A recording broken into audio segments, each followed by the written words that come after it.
Cosmovisión maya. Hace mucho tiempo un pueblo brilló con luz propia en cuanto a su nivel cultural y singularmente en matemáticas y astronomía. Nos referimos al pueblo maya de América Central. Contamos con documentos en escritura jeroglífica realizados en finas láminas de corteza amate, que forman 4 libros: los códices de la época colonial y los libros indígenas del Chilam Balam y el Popol Vuh escritos en maya quiché. Junto a estas fuentes escritas se han conservado sofisticados edificios, muchos de los cuales tuvieron indudable utilización astronómica, pinturas murales, relieves, estelas, etc. Los mayas utilizaron como base del cálculo la unidad 20. Llegaron a la concepción y uso del cero, un portentoso adelanto de origen abstracto. Los mayas desarrollaron su calendario basándose en concienzudas observaciones astronómicas exclusivamente visuales. El observatorio poseyó una importantísima importancia, ya que en él el sacerdote hacía sus observaciones del mundo sideral y además allí establecía el paso de las estaciones, la llegada de los equinoccios y los solsticios, imprescindibles para la marcha del calendario y para las operaciones agrícolas. Gracias a los calendarios, los mayas consiguieron establecer series de días y ciclos que se repetían y ensamblaban entre sí.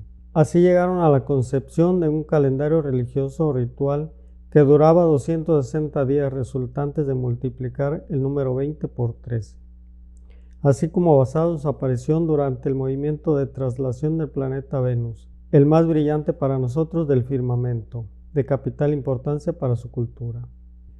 Así, en el antiguo palacio del gobernador de Uxmal, orientado hacia una pirámide que se alza a varios kilómetros de distancia, esta alineación coincide con la salida más meridional de Venus, al tiempo que, en la dirección diametralmente opuesta, lo hace más septentrional del brillante planeta. Dentro del palacio lleno de jeroglíficos, la mayoría son alusiones al citado astro. El año ritual, base de la astronomía maya. Para nombrar un día del año ritual había que atender al número y el signo del día. Existían 20 signos de día que se unían a los números del 1 al 13 y constituían el nombre del día. Pero como solo tenían 13 números para 20 signos, el 14 repetía el número 1 con el signo 14. Al llegar al 21 volvían a los signos del día del comienzo, mientras que la serie numérica en su segundo recorrido alcanzaba el número 8. A cada signo del calendario ritual le correspondía un ser sobrenatural que condicionaba el destino de las personas desde el día de su nacimiento e influía en él de forma permanente. El signo del día de la fecha de nacimiento determinaba el carácter y el destino del recién nacido. El sol, dios del cielo, benéfico, en el ocaso marchaba al inframundo y se transformaba en un señor de la noche. Al cielo le seguía en importancia la luna, encarnación de la lujuria, ya que según contaban, había sido infiel a su compañero divino.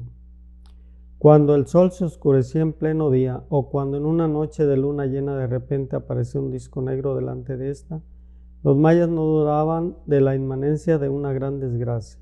Por eso los sacerdotes astrólogos se afanaron por predecir los eclipses con antelación para preparar su defensa ante ellos.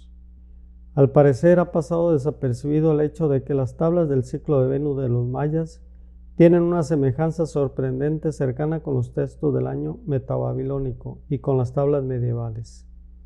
Asimismo, el concepto maya de periodos peligrosos de eclipses presenta una notable semejanza con el antiguo enfoque chino al respecto. El cielo se vinculaba a casi todos los aspectos de su cultura. Por consiguiente, encontramos a la astronomía antigua entretejida con el mito, la religión y la astrología. Los antiguos rendían tributo a sus deidades celestes y no debería sorprendernos que en muchos casos los principios astronómicos desempeñaban una función en el diseño de los centros ceremoniales en que adoraron a sus dioses. En el altiplano de México, el proyecto del gran centro ceremonial de Teotihuacán parece haberse organizado para armonizar con las posiciones del Sol y de varias estrellas fundamentales.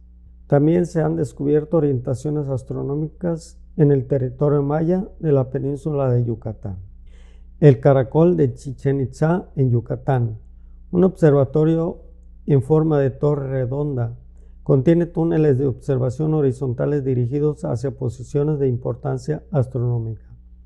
Para los antiguos pobladores de estos lugares era de vital importancia las matemáticas y la astronomía. Para ellos, el tiempo era un intricado sistema natural y cada día estaba marcado en un complejo laberinto de ciclos interminables. La astronomía mesoamericana y particularmente la maya era ritualista y adivinatoria por naturaleza. La astronomía precolombina se vincula sólidamente a la astrología y la religión. La estela de los soles o el calendario azteca lo esculpieron los mexicas, pueblo joven que recoge la herencia de las grandes culturas de Mesoamérica. Huitzilopochtli, su dios tutelar, aquel que les mostró el camino para encontrar Tenochtitlan, su tierra prometida, sería el intermediario entre el sol y los hombres. En dicha estela aparecen los soles y su relación con los días, los meses, el año y los siglos, con los rumbos y espacios cardinales, con las horas del día y de la noche, con las estaciones del año, con la predicción de los destinos humanos y la posibilidad de marcar los días propicios y nefastos. Todas las ceremonias y fiestas importantes, toda la influencia con eclipses, cometas y relaciones cósmicas. En el canto están los cielos, el diurno y el nocturno con Venus y las estrellas.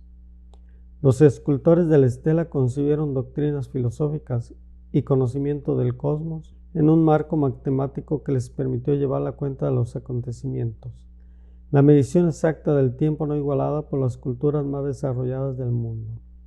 El cómputo matemático que realizaron hace poco utilizando aparatos electrónicos indicó que el año solar propuesto por mayas y mexicas había un error de 2/10 milésimas de día.